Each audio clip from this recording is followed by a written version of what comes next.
Celebrate it anyway. So what better way to observe the occasion than taking in a brew? And we're talking about the best of the best.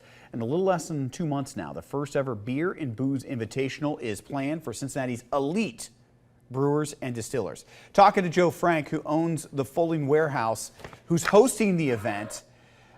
Joe, I remember Ashley Smith was just reminding me, she did the story with you, I guess it was in March of this year, about Fowling. Can we start there? What is Fowling? How do you explain it to people?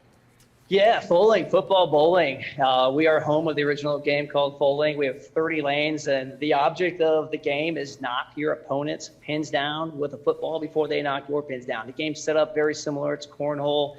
It's got some beer pong type feels to it, but it's a sport that we love, and we're the only ones in Ohio right now that have it. So it's a cool venue, very cool venue. I'm not gonna lie, it seems like it's quintessential Cincinnati. That's like a Cincinnati thing to do. All right, you got this event coming up. You've got this event coming up where you're saying it's the best of the best. Tell us about the event and tell us how you're going to figure out who the best beers and makers and whatever booze makers are in our area. Yeah, so there's 60 breweries in Cincinnati. We represent a lot of them here at the Fowling warehouse at our bars.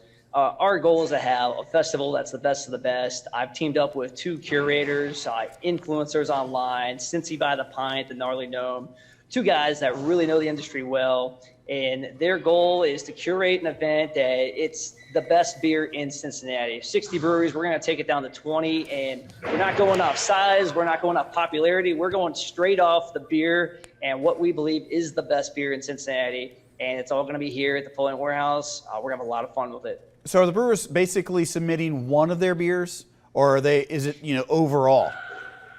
Yep, so it's going to be one beer that we believe is the best beer from each of the breweries. So it's a big list, and we've got both Cincy by the Pine and Gnarly Gnome. They've been trying to get this list down to 20 over the last couple months, and we're finally excited to reveal this here in the next couple weeks. All right, so if I want to come to this event, how do I do it? Do I have to pay to get in? How does it work?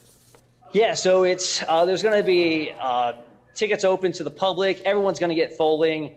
There's going to be 20 drinks per person for sampling. There's going to be 2 mystery beers behind the bar in our mystery beer machine, which is really fun. And there's also private lanes and private tables for those who want to join. But it's all on cincytickets.com. And you can go to our website, go to the Cincy by the Pint, to the Gnarly Gnome, and that's where you can purchase your tickets from. When you said 20 beers for the sampling per person, I was like, whoa, I better pin my ears back for that day. And I'll tell you too, it's not just beer. It's booze in terms of distilleries. There's some really good distilleries in Cincinnati now, and seltzers. So it's going to be a little bit of everything. Our goal is to kind of appease the whole audience. So we're really excited about this one. And celebrate it with what we have, with our brewing history and all of that here in Cincinnati. Hey, we appreciate your time. Thank you. We appreciate it. Thank you. All right. So for more information on that, it'll be on our website at fox19now.com.